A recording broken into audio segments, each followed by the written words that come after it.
अथ द्वितीयोऽध्यायः। सञ्जय उवाच तं तथा कृपयाविष्टम् अश्रुपूर्णाकुलेक्षणम् विषेदन्तमिदं वाक्यम् उवाच मधुसूदनः। Sanjaya said, seeing Arjuna full of compassion, his mind depressed, his eyes full of tears, Madhusudana spoke the following words. Shri Bhagavanuvacha kutastvakashmalamidam vishame samupasthitam anaryajushtamasvargyam akirtikaram Arjuna. The Supreme Personality of Godhead said, My dear Arjuna, how have these impurities come upon you? They are not at all benefiting a man who knows the values of life. They lead not to higher planets, but to infamy. Klaibyam asmagamah partha नैतत्त्वयि उपपद्यते क्षुद्रम् हृदय दौर्बल्यम् त्यक्त्वोत्तिष्ठ परन्तप. O son of Preeta, do not yield to this degrading impotence. It does not worth you. Give up such petty weakness of heart and arise, O chastier of the enemy. Arjuna uvacha katham bhishmamaham sankhye dronam cha madhusudana ishubhi pratiyotyami pujarha varisudana. Arjuna said, O killer of enemies, O killer of Madhu, how can I counterattack with arrows in battle men like Bhishma and Drona who are worthy of my worship? Guruna hatva hi mahanubhavam shreyo bhoktum bhikshamapeha loke hatvartagvamastu guruni haiva Bhunjiya bhogan rudhira pradigdha. It would be better to live in this world by begging than to live at the cost of the lives of great souls who are my teachers. Even though desiring worldly gain, they are my superiors. If they are killed, everything we enjoy will be tainted with blood. न चैतद्विद्मः कतरन्नो गरीयः यद्वा जयेम यदि वा नो जयेयुः यानेव हत्वा न जिजीविषामः ते वस्थिताः प्रमुखे धार्तराष्ट्राः. Nor do we know which is better, conquering them or being conquered by them. If we killed the sons of Dhritarashtra, we should not care to live. Yet they are now standing before us on the battlefield. Karpanya doshopahatah svabhavah pritchami tvam dharma sammudhachetah yat shreyasyam nischitam bruhi tanme Shishyasteham shadhimam tvam prapannam. Now I am confused about my duty and have lost all my composure because of miserly weakness. In this condition, I am asking you to tell me for certain what is best for me. Now I am your disciple and a soul surrendered onto you. Please instruct me. नहि प्रपश्यामि ममापनुद्यात् यच्छोकमुच्छोषणमिन्द्रियाणाम् अवाप्य भूमावसपत्नमृद्धम् राज्यम् सुराणामपि चाधिपत्यम्. I can find no means to drive away this grief which is drying up my senses. I will not be able to dispel it, even if I win a prosperous, unrevealed kingdom on the earth with sovereignty like the demigods in the heaven. Sanjaya uvacha एवमुक्त्वा हृषीकेशम् गुडाकेशः परन्तप न योत्स्य इति गोविन्दम् उक्त्वा तूष्णीम् बभूवः. Sanjaya said, having spoken thus, Arjuna, chastier of enemies, further told Krishna, Govinda, I shall not fight, and fell silent. तमुवाच हृषीकेशः प्रहसन्निव भारत सेनयोरुभयोर्मध्ये विषीदन्तमिदं वचः.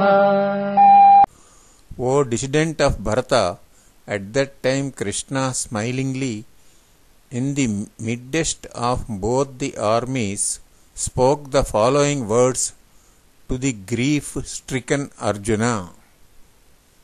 Shri Bhagavanuvāca अशोच्यानन्वशोचस्त्वम् प्रज्ञावादांश्च भाषसे गतासून गतासूंश्च नानुशोचन्ति पंडिताः. The Supreme Personality of Godhead said, while speaking learned words, you are mourning for what is not worthy of grief.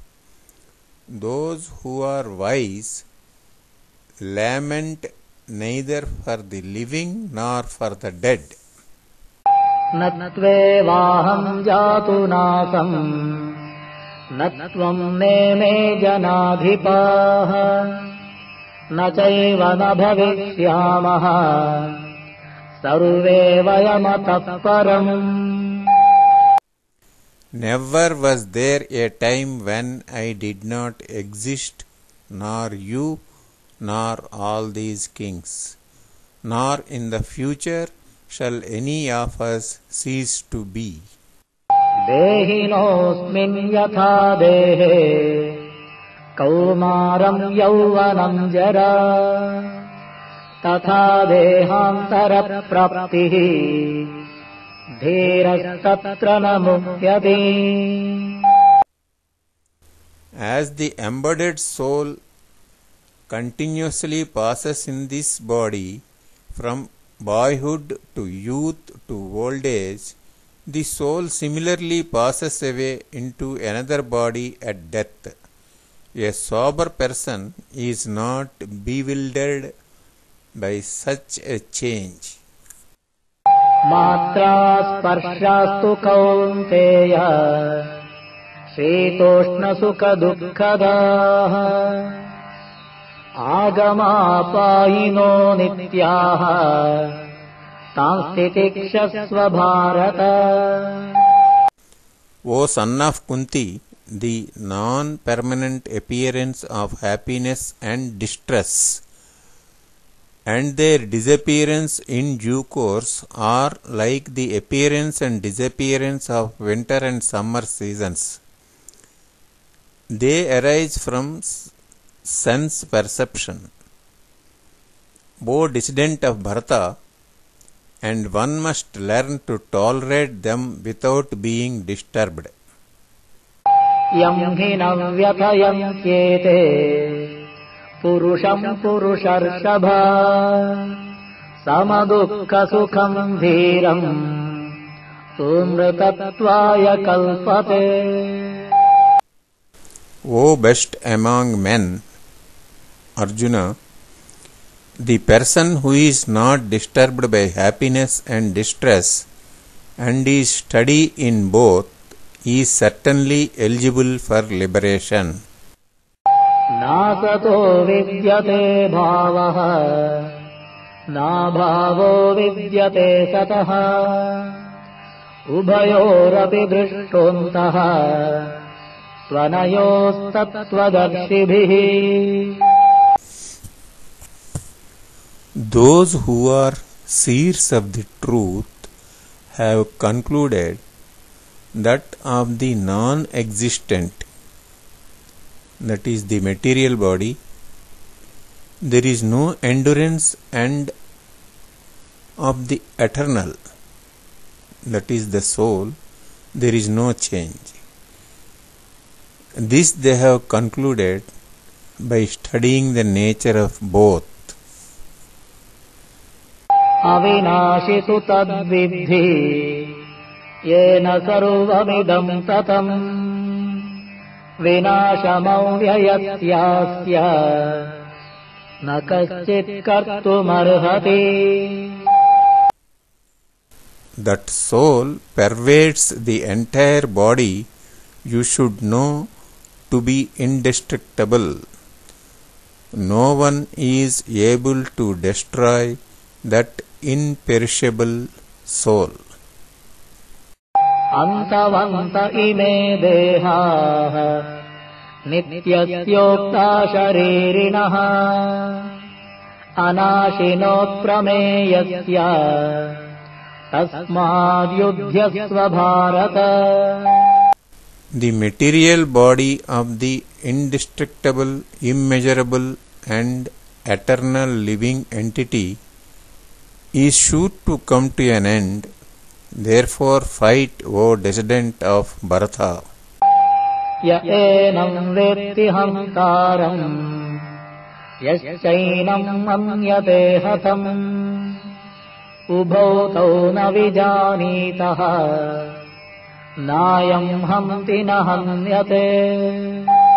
Neither he who thinks the living entity the slayer, nor he who thinks it slain is in knowledge. For the soul neither slays nor is slain. न जायते म्रियते वा कदाचित् नायं भूत्वा भविता वा न भूयः अजो नित्यः शाश्वतोऽयं पुराणः न हन्यते हन्यमाने शरीरे. For the soul there is neither birth nor death at any time. He has not come into being, does not come into being, and will not come into being. He is unborn, eternal, ever existing, and prevail.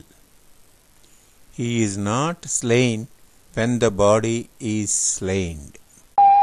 वेदा विनाशिनं नित्यं य एनमजमव्ययम् कथं स पुरुषः पार्थ कङ्घातयति हन्तिकम्.